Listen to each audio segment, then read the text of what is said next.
Merlon Harper here at Deer Creek Farm, and we just want to share with you some of our farming techniques and some of our farming trees, blueberries, and that's what we do specifically. We raise and produce blueberries. We're going to give a tour of our berries here on Creekside. We call this Creekside because it's right next door to the creek. So we have many varieties on Creekside. We have Tiff Blues, we have Brightwells, we have Powder Blue, we have some pink lemonades, Climax. You can find a lot of varieties here because overall we have about 14 varieties of blueberries. And in addition to the blueberries, we also grow some vegetables, squash, zucchini, cucumbers. So they produce very well here as well. And this year we're even trying our hands at some celery. As you can see, the celery is growing quite well. We use celery a lot, so we decided to produce it as well. Now we are entering Garden Hill. This is another section of our farm. We call it Garden Hill. Some of these blueberries are newly planted, so they have a little ways to go. Although they are new, they are still producing and producing quite well. Even the smaller trees. As you can see, as we look at this tree here, they are producing giant berries. These berries are huge. We do use netting. This is our first year having to use netting because the birds seem to have really become prolific. But here's a picture of some of the berries. Oh wow, they look delicious. So we have a lot of work cut out for us. This is peak season for the blueberries. And as we go a little further, we have poolside. We call this side poolside. And it does very well in producing as well. We have different varieties here, Climax, Tiff Blue, and let's see, Brightwell. That's a powder blue. So with the powder blue, the blueberry is a little powdery, but it's new, and the berries aren't as big as they are going to get. So here, we call this Blueberry Hill for several reasons. One, it's on a hill, and these are our biggest producers. These are our oldest trees. 2 Brightwells, 1 Tiff Blue, and 1 Powder Blue. But these trees produce a lot.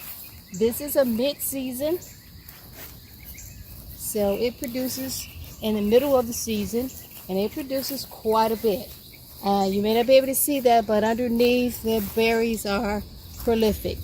We're going to have to trim this one down because pretty soon you won't be able to pick. But they are growing under. And here, it's a Brightwell. It's our biggest producer.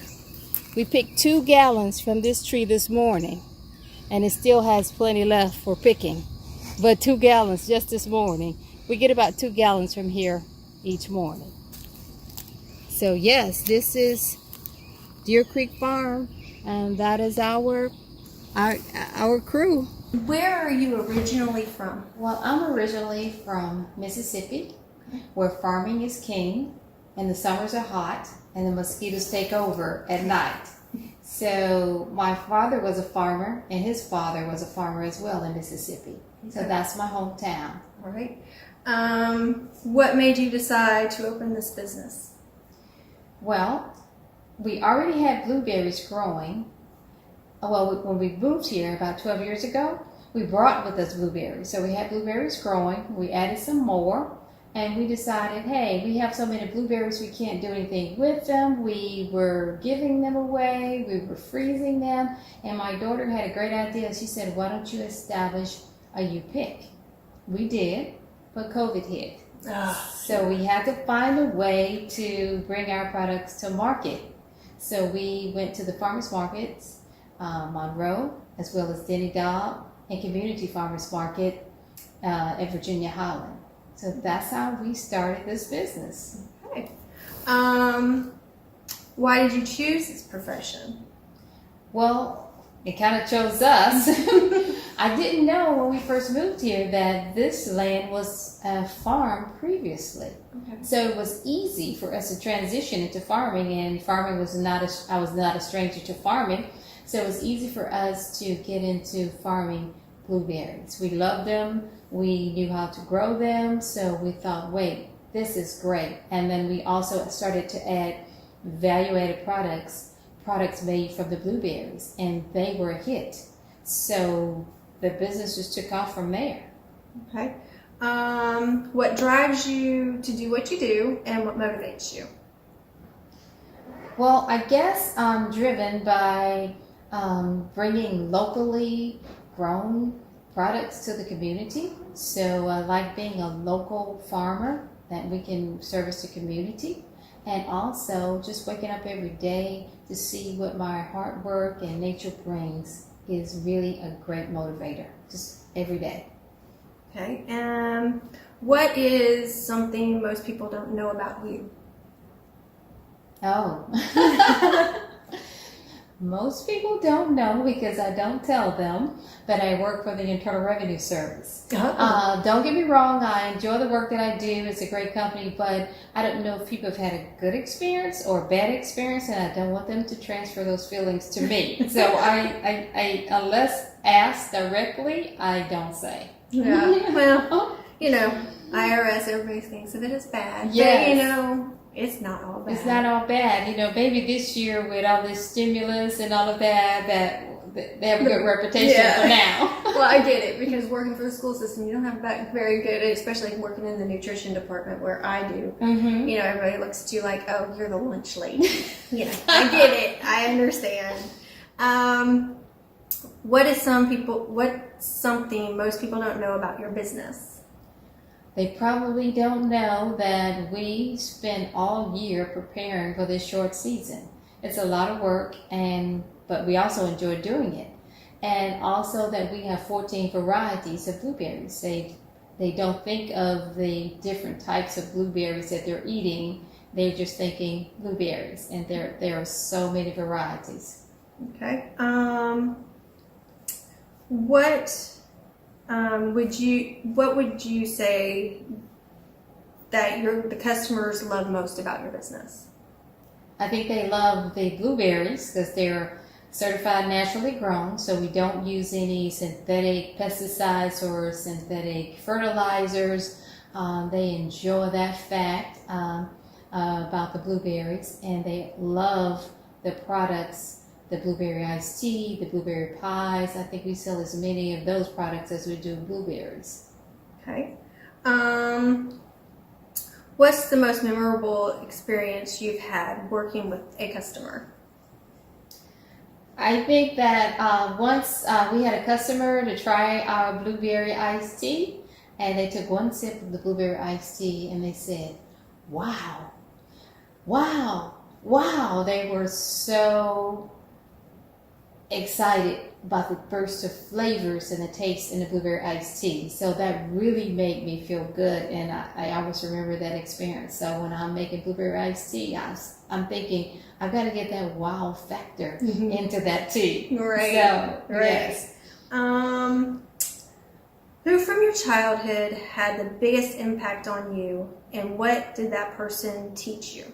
Oh, that's easy. My mom. My mom always taught me how to be respectful of others. She taught me how to conduct myself and to carry myself, in an everyday manner.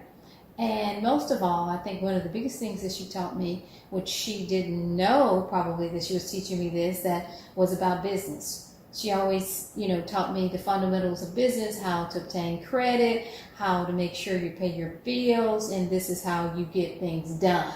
So she taught me a lot, and those concepts, they stay with me always. Yeah, you don't get that a lot with the younger generation. Right. What's one memory from your childhood that stands out to you the most? I think the summer in my childhood. School was out, you were free, and lots of produce around. Everybody had a tree, whether it was a plum tree, a peach tree, or apple tree. They were prolific, and so we would always go to the neighbors, and they always had something for us, or just a garden, and it was just great eating during the summer. But in particular, one summer we had 2 fig trees that produced so much that my sisters and I, we decided to take those figs and take them around to the neighbors in a big bowl. We didn't ask for any money, but they were so grateful. They gave us $1 or $2, and I guess that was our first introduction to entrepreneurship. So, Yeah. they love the figs. Yeah. So, What else do you like to do besides work? it seems like I'm always working, but when every opportunity that I have, I like to spend it with my family. We have big family dinners. We vacation together. We've gone a lot of places together. Sometimes it's hectic, but we always end up having fun. So just spending time with family and doing things with them. Okay. What do you love to do most in the neighborhood? I think we love going to the square and the shops in the square. So we love the square. My husband and I, we are members of the Newton County Recreation Center. We're members there, so we meet a lot of people there, and the people are so nice. And also, we miss Blue Willow. That used to be one of our spots that we would go to. Let's see, what else? We do also participate in the farmers markets. We participate, but we also visit them as well. So those are some of the things that we do often. Okay. Let's see. You said how long you've lived in the neighborhood, about 12 years. Yes. What were the factors that made you choose this neighborhood? It's a fun story. My husband was in this area for work, and he stumbled across this piece of land. And he one day came to me and said, I want to show you this land that I saw when I was out and about. And he brought me out here, and I remember as we were traveling here, I was thinking, this is so far, because I live in Stonemouth. I was like, this is so far. This is so far. Where are we there yet? And so as soon as we got here, he says, do you like it? He was pointing out all of the attractions on this land. You can see this hill. This will be a perfect place to build if you're going to build a house. And he was so excited. And he said, did you like it? And I said, yeah, I like it. And he said, good, because I put a down payment on it. So regardless, you were going there. So he chose this property. So he had put the down payment down. So, we had to build. And that's what we did. We ended up building on this property. So. What are your favorite? Well, you've already answered that one, really. Anything exciting going on that the customers should know about? Well, we do want to mass produce our blueberry iced tea. So that's what we're working on right now. We are wanting to bring it to them all the time where they can get it locally. So we're working to work with a few shops, and we're also working to have it produced so it can be ordered online. So I think the customers will be happy to hear that, because I've had several requests for the blueberry iced tea when we're not at the market and we're not, producing it. So I think that would be something that both the customers and we will be looking forward to. Yeah. Are you looking at the coffee shops in town on the square? We have not gone to the coffee shop on the square, but there's a coffee shop called Zozo Beans. I don't know if you ever heard of them. I think they're a travel pop-up, and they're working on a brick and mortar, and they want to start trying to sell our blueberry iced tea in their shops. Okay. But I definitely do need to go to those shops on the square. Yeah, I mean, even like bread and butter, you might be able to sell some of the locally grown blueberries. Yes. Because they they are totally about locally grown stuff. We definitely need to do that, and that's our next step. That's our next move. We want to get our product out there and make sure everybody can enjoy them fresh, certified, naturally grown. Yeah. Yeah. The short season is like, what is the season for the blueberries? It's a very short season, so it begins in June, the first week in June, and it ends the first week in August. And so we have early, mid, and late, so that way we extend the season.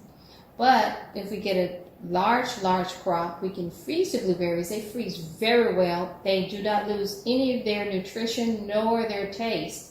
And we can continue to make jams, iced tea, pies. So we can extend the season beyond that picking. Yeah, I was just thinking because of school season, school. I think it'd be interesting for locally grown stuff because I know we used to do with the strawberries with Mitchell's Farms.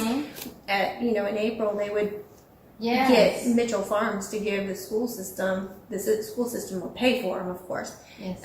Locally grown strawberries that are from right around in the area because they're early. They're April, but will that still? I'm wondering June. because of it being August. Because we don't start this year until beginning of August. And you're out in June. You're out before June. I know that will be wonderful because I have these little cute picking buckets for when people do come out to pick. When they have little kids with them, they could have these little picking buckets. It'd actually be good also, because they do have summer schools and summer programs that I'll have to discuss that with our Century 21 lady. Because they have small amounts of people that, this would be a really cool thing for them to, would be great. A teachable moment for them. Oh, yes, I can teach them about the blueberry as well from, all of the aspects of the blueberry and the nutritional value because they are very nutritious. Yeah. It's a superfood. Yeah, yeah. I mean, I like blueberries. So yes. Okay. If a young person asked you for advice on how to live their life, what would you tell them? That's a difficult one. So I don't know if you know that I have written a book. I wrote a book some years back, and it's called Financial Freedom, A Guide for Personal Finance. And the reason I mention that is because I wrote this book for young people. I wrote this book because for my children, when they were younger, to help guide them and teach them the principles of finance and prudence, being prudent with their money. And so I'm saying this to say that if you do those things, then you will be free to live the life that you want to live. Because oftentimes we don't pursue a certain path because it's not financially feasible, we're not ready. Yeah. So in other words, I'm saying be prepared for the opportunities that you want to take in your life. Yeah. Awesome. We've discussed about your current family situation. What does the future hold for you? Well, I want to continue to provide locally grown products to the community and to other communities. And as we mentioned before, I would like to expand our offerings to different, to the coffee shops, to the stores, and online. So that's what we see the future as being. And my daughter, she's really helped me there. She is a social media person, and she gets advertising out. So we really want to expand and just be known as a farm that provides good products. That's what I see. All right. That is all of my questions. Okay. It was nice to meet you. You too. Very informative. Okay.